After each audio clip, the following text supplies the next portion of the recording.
Bonjour et bienvenue dans cette émission du 6 août 2024 de cette Web TV sur laquelle je vous propose une information franche et directe, sans concession ni tabou, accessible, honnête et sourcée, en vous rappelant que grâce à mes abonnés et donateurs, que je remercie du fond du cœur, je suis totalement indépendant et donc libre de mes propos. Aujourd'hui, changement de décor, je suis sur la route, mais il me tenait très à cœur de vous présenter ce que vous allez découvrir au cours de cette émission.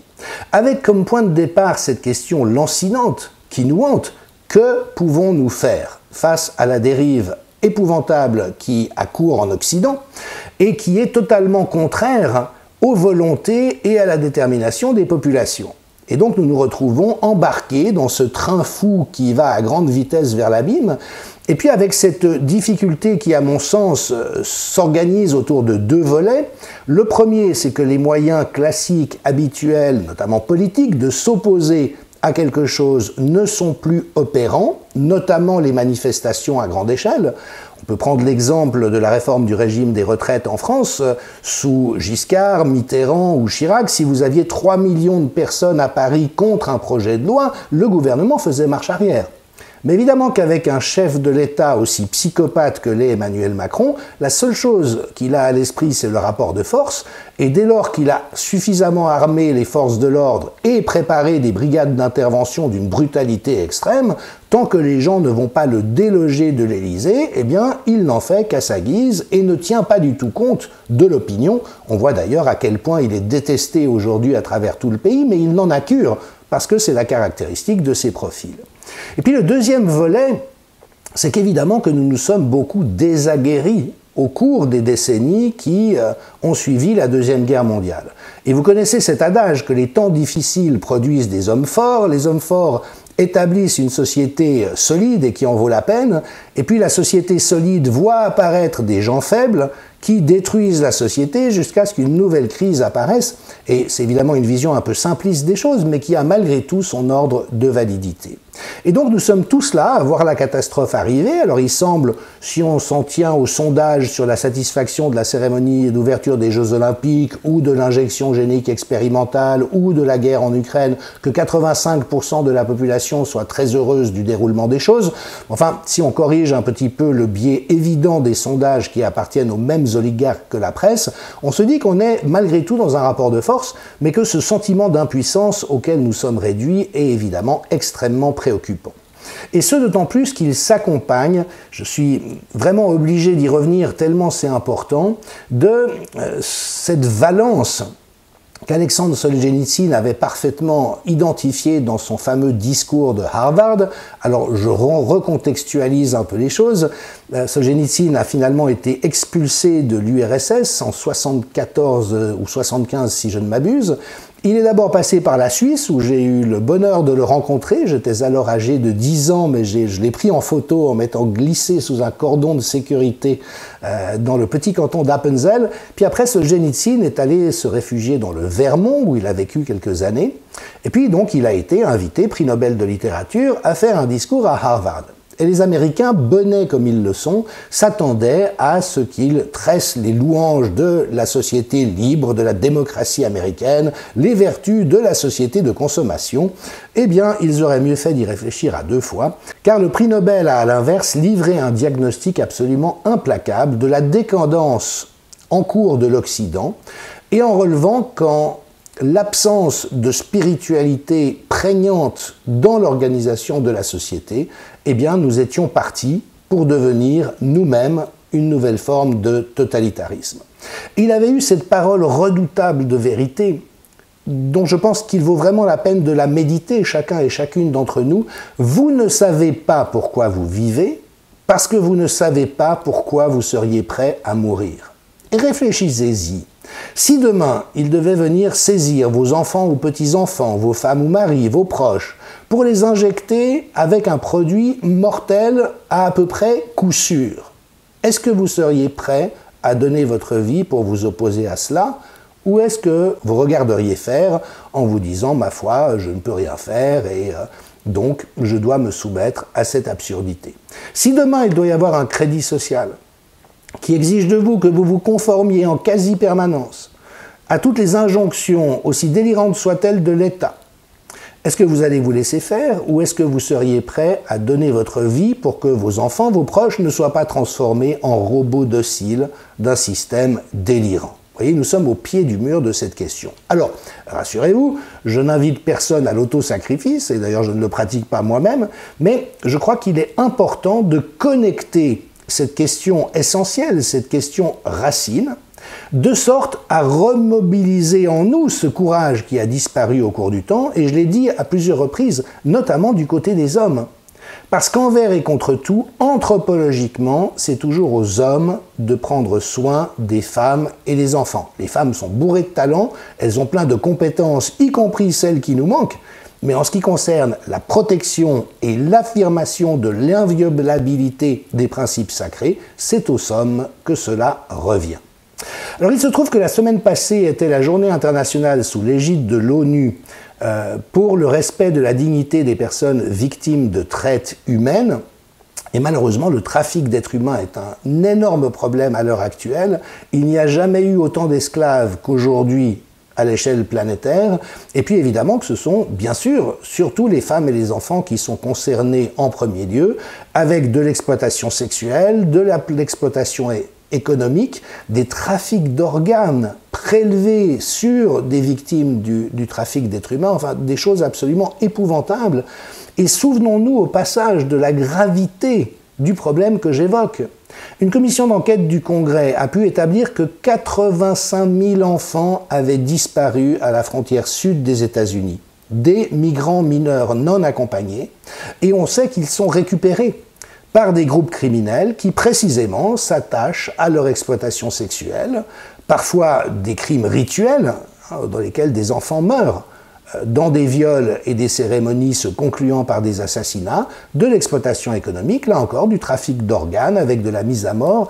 Il y a des dizaines de milliers de disparitions pareillement en Europe chaque année.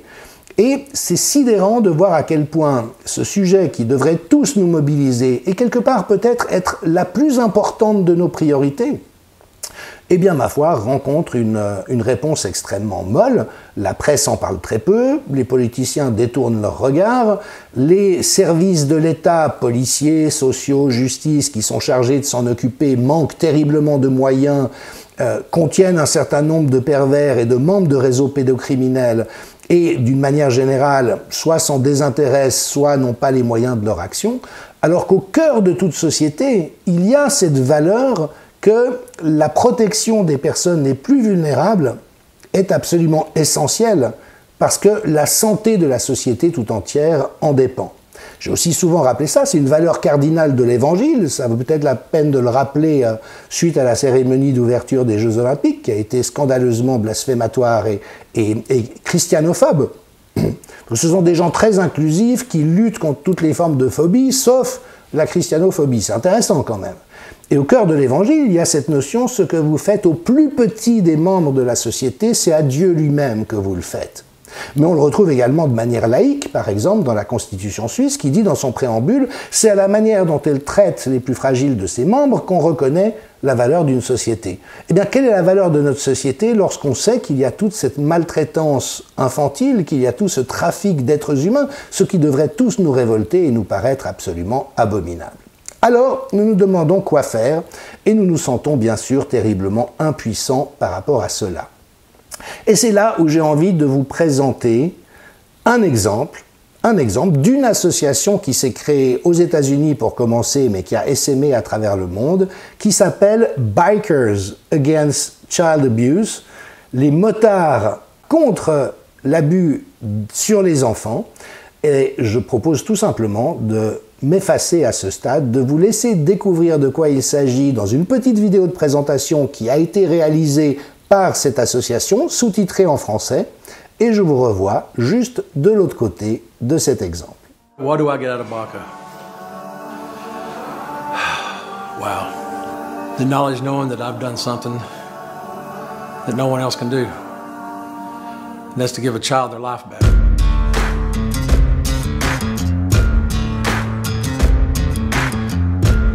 Baka is probably the only organization that can do what it does that exists in the world right now. The goal of BACA is eventually to break the chains of child abuse, so these children don't grow up and bring what happened to them into their relationships. First found out about BACA through my counselor, and she said that we should look into this, that BACA was a group of bikers who help and they support kids who've been abused. Before the abuse, I do remember like a happy, just normal life. Rhythm was very carefree. She was loving and fun. When I told my mom, she talked to me for about an hour. She came in and she said, I'm being abused and I want you to know I don't want it to happen anymore. I want it to stop. My extended family didn't think my story was true. They thought a lot of it was made up. I had night terrors. I was seeing like 2-3 counselors. That was partially why my counselor informed us about BACA. Level 1 is the first interaction that the child's going to have with the entire chapter. It's where we bring that child in and make them part of our biker family. Leading up to the night of my level 1, I was kind of like not sure what to expect. All I knew is that there was going to be a lot of bikers at my house in the morning. When a child's been brought into BACA and we decided that it's a case that fits our mission, we as the chapter as a whole will ride off to wherever the child feels safe at to meet. That means the whole chapter goes. Everybody's had a background check for bride. There's a little bit of a ceremony that goes on with it. The child's reminded about the initial contact where everything is explained to them, what BACA is, what we do, what we don't do. We present them with a vest and it has a patch on the back of it and their road name, and it just makes them feel part of. They get assigned 2 of the members as primaries. Those members are on call for that child 24/7 around the clock. Peppermint, would you like to meet your primaries now? We have Rembrandt and Lucy. Rembrandt and Lucy have always been here for me, and BACA will always be here for you. Hi, Peppermint. I'm Lucy. It's nice to meet you. Hi, Peppermint. I'm Rembrandt. It's nice to meet you. Seeing this like group of adults, bikers, like being so kind, not even bringing up what happened to me, just saying like, hey, we're here for you, like we're your new family. It meant the world to me. The level 1 is probably something that is the most empowering part of what we do, because we see a huge change in these children. After about 40-45 minutes, those kids are interacting with our members. In some areas, they go for rides with the membership. They take them on a short ride around the neighborhood. They looked at her like she was just another amazing young kid. We're just there just to empower them, to show them that there's people out there that really care about them and that they're becoming part of our family. And then when they become part of our family, that we have their backs. When there's a court case, if the judge allows us, we will escort that child to the courthouse. A lot of times when kids go to court, the family members of the perpetrator will show up and they try to intimidate that child. Carry me home when the light in my eyes does fade. Carry me home when the shadow comes to take me away. Lay down my bones, knowing I'll be in a better place. Release my soul, carry me home. Carry me home, there's a sour down in the ground. Carry me home, don't you weep for right and freedom bound. Lay down my bones, there is peace within the light I found. Release my soul, carry me home. Are you scared? No, You're not? my friends are a lot scarier than he is.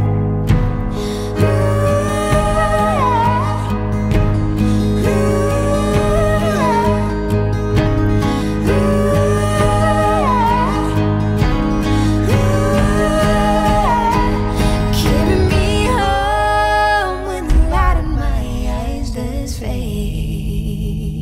when I see these kids, the light come back into their eyes.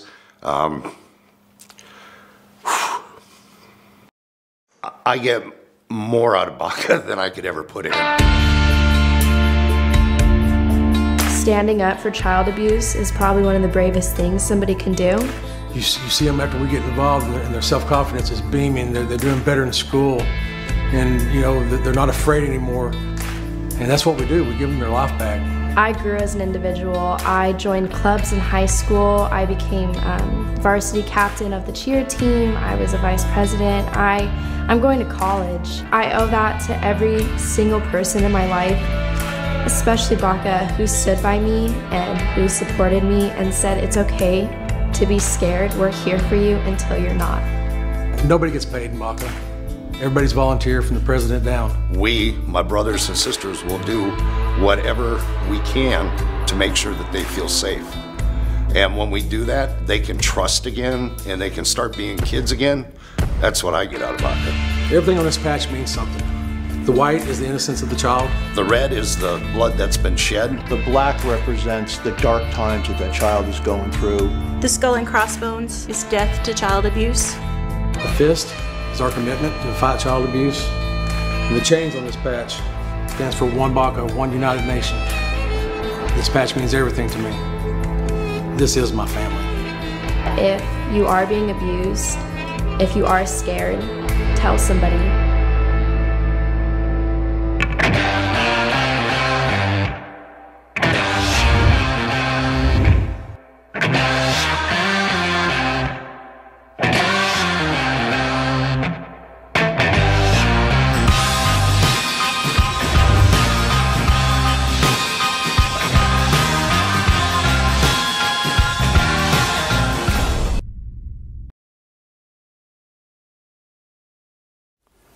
Et vous voyez, à peu près tout me paraît juste dans cette proposition. Déjà, le fait de donner un clan protecteur à ces enfants, c'est ce qui leur manque dans la réalité. Faire en sorte que ce clan protecteur, qui est intimidant, vous me le concéderez, soit mobilisable 24 heures sur 24, 7 jours sur 7. Ça veut dire que l'enfant n'est plus jamais seul face à la difficulté qu'il rencontre. Le fait aussi d'avoir cette force physique et ce côté intimidant. Et vous le verrez dans les textes de présentation, d'auto-présentation de l'association, que je vais vous lire dans un instant, ils disent bien, hein, nous ne sommes absolument pas acquis à la violence et nous ne cherchons jamais à faire usage de violence, mais si les enfants que nous protégeons sont à risque d'être victimes de violence, nous n'hésiterons pas, pour les protéger, à appliquer pour eux la légitime défense qu'ils sont incapables de se donner à eux-mêmes. Et c'est là où, depuis un certain temps, je parle des valeurs de chevalerie. Et je dis qu'il est essentiel dans notre société que les hommes se remobilisent. Les hommes ont la charge anthropologique de protéger les femmes et les enfants. Pourquoi? Pour une raison très simple. C'est que les femmes et les enfants sont l'avenir de l'espèce. Et donc un homme doit être capable de sacrifier sa vie pour protéger ses femmes et ses enfants. Les femmes et les enfants de sa famille et de son entourage. Mais plus globalement dans la société.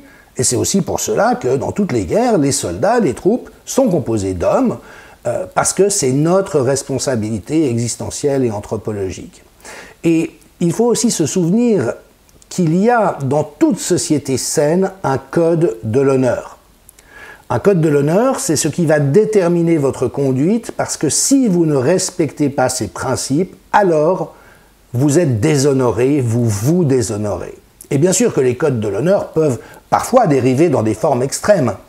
Mais le code d'honneur de base, qui est notamment d'être honnête, si on pense même à ce truc totalement ringard aujourd'hui que sont les 10 commandements, tu ne voleras point, tu ne tueras point, tu ne feras point de faux témoignages, tu ne chercheras pas à baiser autrui, dit en d'autres termes. Vous voyez, ça peut sembler complètement ringard, mais si nos élites aujourd'hui avaient la moindre conscience de l'importance essentielle de faire vivre ces valeurs et de s'y tenir, parce que sinon c'est juste déshonorant et qu'on sème le déshonneur au sein de nos sociétés, eh bien peut-être ne serions-nous pas en train de vivre ce que nous sommes en train de vivre. Donc pas besoin de remettre des armures avec des grandes croix teutoniques et de monter sur des destriers, mais je crois que nous avons vraiment à remobiliser cette présence dans l'espace public. Et j'en terminerai avec ça. Un autre piège de l'époque, c'est bien sûr le numérique. Nous avons beau nous indigner autant que nous voulons sur les réseaux sociaux et sur Internet, ça ne changera rien dans la réalité, parce que pour eux, c'est du vent. Par contre, si à chaque fois que les députés vont à l'Assemblée nationale, il y a 100, 200, 500, 1000 personnes non agressives, mais présentes, solides, déterminées, qui les regardent dans les yeux, avec cette interpellation même silencieuse, vous n'avez pas le droit. C'est déshonorant, c'est inacceptable. Nous sommes là et nous ne vous laisserons pas faire. Vous voyez ce que je veux dire? Même de la manière la plus irénique, parce qu'évidemment que le pouvoir, notamment en France, ne cherche que l'affrontement, mais on le voit aussi actuellement en Angleterre, en Allemagne, le fait que les gens deviennent violents fait partie de leur plan pour pouvoir réprimer brutalement et imposer des états d'urgence. Donc nous avons à éviter cet écueil, mais remplacer la tentation de la violence que nous pourrions avoir, et je rappelle au passage que la violence n'est pas illégitime systématiquement, elle peut être légitime, notamment face à une violence légale qui a complètement dérivé et qui elle-même est illégitime. Mais ça n'est plus une voie pour les raisons que j'indique.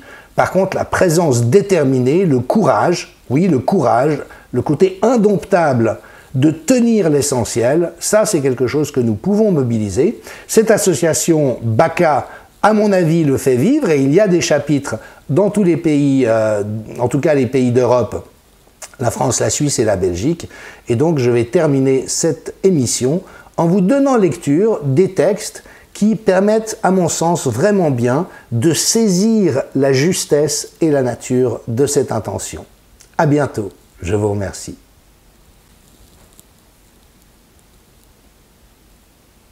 Notre mission est de créer un environnement plus sécurisant pour les enfants victimes d'abus. Nous existons en tant que groupement de motards pour permettre aux enfants de ne pas avoir peur du monde dans lequel ils vivent. Nous sommes prêts à apporter un soutien à nos amis meurtris en les accueillant au sein d'une organisation structurée et unie.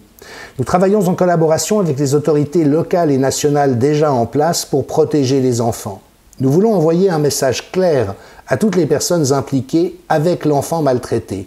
Cet enfant fait partie de notre organisation et nous sommes prêts à lui apporter notre soutien physique et émotionnel par son intégration à notre groupe et par notre présence physique.